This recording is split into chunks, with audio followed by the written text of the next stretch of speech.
Жалғыз қыз 3 бөлім. 3 күн үйде болмаған сары машина қыр басынан бұлдырай көрінді. Сары машинаны көргенде Айсұлудың жүрегі бүлк етіп, өз-өзінен дірілдей бастады. Келмесе екен деп тілейді. Көргісі келмейді. Бірақ шарасыз. Жандостың көңіл күйі сары машинаның жүрісінен білінеді.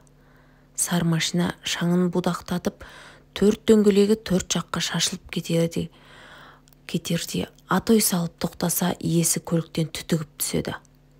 Бұл жолы ескі көлік үй жанына жетіп жығылғандай ілби тоқтады.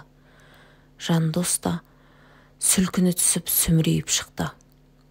Есік алдындағы аласа ағаш орындықта бір уыс боп бүрісіп отырған Айсұлудың жанына келді.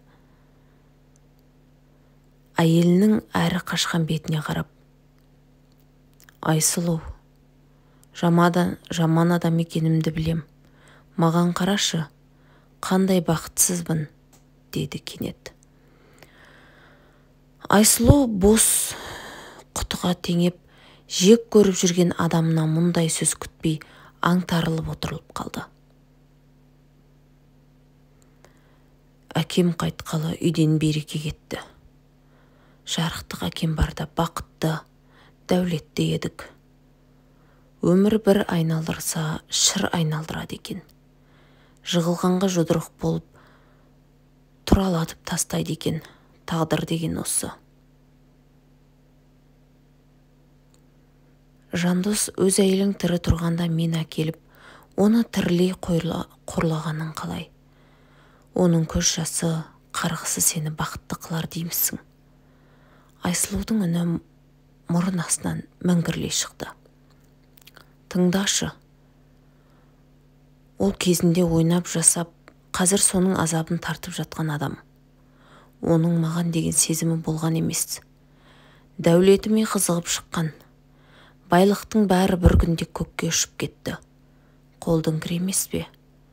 Осы ауылда бір дөкей бар, Жұмабай деген. Сол дөкеймен қызық көріп, тірідей намысымды жерге таптады.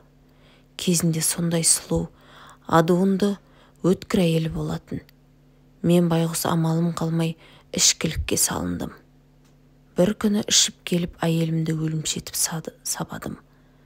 Ол қашып құтылып, ауыл сыртына шығып кеткенін байқамай қапыда құдыққа құлады. Сенімен кездескенде арты бұған ұласады, сені тез келісім береді деп ойламадым. Көңіл көтеру үшін барып жүрген көп қыздың бірі болатынсың. Бір жағынан мені сиқы қашқан үйдің өңін кіргізетін бір адам керек болды. Ол адам сен болып шықтың. Жазмыш. Ал қазіргі сезімім, білесің бе? Қазір қарындасымдайсың. Бәрі көзді ашып жұмғанша өте шықты, аяқ астынан. Менің де саған деген сезімім махаббат емес екен. Шатасыппын. Дәл қазір өмірімнің күл талқаны шыққандай. Мен үшін өмірдің мәні қалмады. Қалаға кетіп оқуға түскім келеді. Бұл жерге өз-өзімді түсінуім үшін, жүрегіме тереңірек үңілуім үшін ғана келген сияқтымын. Бұл жер мен үшін жан дүниенің қақпасын ашып берген есік болды. Рұқсат берсең, мен ауылыма қайтып, ата-анамның алдынан өтіп қалған қалаға кетсем деймін. Арамызда болған нәрсе бір қателік деп есептейік. Айсұлу Жандосқа жасқана қарады. Жоқ, бүгін оның сыйқы өзгеше. Салихалы, сабырлы адамға айналып шыға келіпті. Жандос күрсінді. Жоқ, оған рұқсат бере алмаймын, деді сосын. Біраз уақыт өтсін, әлі ақ бір-бірімізді сүйіп кетеміз. Шайдайын ба? Айсұлудың соңғы үміті сөнгендей, аңдамай басқан қадамы үшін өмір бойы бармақ тістеп өкініп өткісі жоқ. Бұл енді күн сайын үйден қашу жоспарын құратын болды. Ауылдың таксилерін жалдайын десе, бір тиын ақшасы жоқ. Жаяу қашайын десе, сары машина артынан жаңалғыштай жетіп келетінін біледі. Ауылдың бағытын да білмейді бұл бейшара. Суға батып бара жатып, тал қарпыған жандай бұл енді тағдырына мойынсұнбауды ұйғарды. Жандостың анасынан сыр тартып көрді.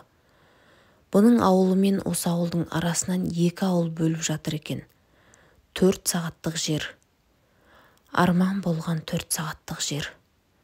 Қайтсе жетеді. Қанағат қылмайтын қайран көңілі алабұртып, сол жаққа жетсе ғана тыныштық табатындай. Өрімдей жас өмірі құр болды-ау. Жандос бірнеше күнге жоғалатын кезде қапысып тауып қашу керек. Бұл ну орманда адасып, өз сүрлеуіне емес, басқа патшалықтың өңгіріне түсіп кеткендей өзін бұл күйде тым суық бөтен сезінеді. Аңшының оғынан жасқанған еліктің лағы секілді. Тырс еткен дыбысқа шықса, жүрегі кеудесінен ытқып шығып кете жаздайды. Бұны біреу бұрымынан сүйреп, ит байласа тұрмайтын құмның арасына жалғыз өзін лақтырып тастағандай. Үйдегі жандарға қараса да көрмейді. Тоз-тозы шыққан қабырғадағы кілемге қарап жатып, қиял бұлтының арасына жасырынған аяулы арманын елестетеді. Бұйра құмға басымен батып бара жатқандай үні де шықпайды. Күні бойы ешкімге тіл қатпай, өз-өзімен алысады да жүреді. Жалғыздық деген тәннің жалғыздығы емес, жанның жалғызды екен ғой деп күрсінді сосын. Мейлі, ата-анаңның бір түйір қызы бол, мейлі әпкең, мейлі сіңлің болсын, жаның жүдесе жалғызсың. Ойлап жатса, өз үйінде қан қызындай қамсыз өмір сүріпті. Бұныкі тек барға қанағат қылмау болған екен. Мектепте қанша қыз бұнымен құрбы болғысы келсе де, бәріне ешкімді жақтырмайтын тәкаппар көңілмен қараған екен-ау. Шашылған байлықтың орнында отырмаса да, ата-анасының сүйіктісі болғанының өзі неге тұрады? Неге татиды? Байлық деген сүю, сүйікті болу екен ғой. Міне, байлық деген осы екен ғой. Бұл жақта таң атқанша басқаша атады. Бір түрлі мейірімсіз, терезеден төгілген сәуленің ұшқыны бұған жетпей тоқтап қалатындай. Қараңғы қапаста жалғыз өзі мәңгілікке қалғандай. Жүрек байғұс қана жаны ұшырады. Тілі болса, неғып отырсың? Қаш, арманыңа қарай қаш, артыңа қарама дер еді. Жалғасы бар.